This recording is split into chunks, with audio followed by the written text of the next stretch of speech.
Ayan na sila, nangungulit. Oo. Ha?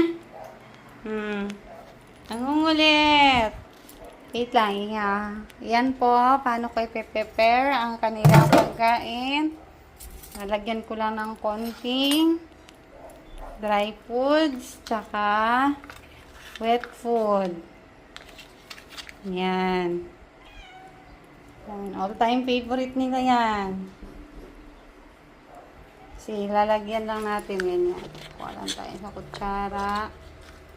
Yan. Yan. I-mix natin. So, lahat yan hahaluan natin. Ha?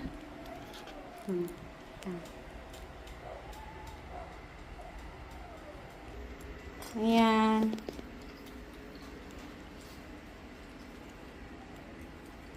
Kain ka na.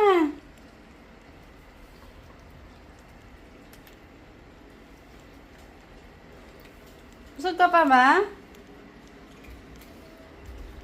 Kumain siguro yan dun sa kabilang kwarto.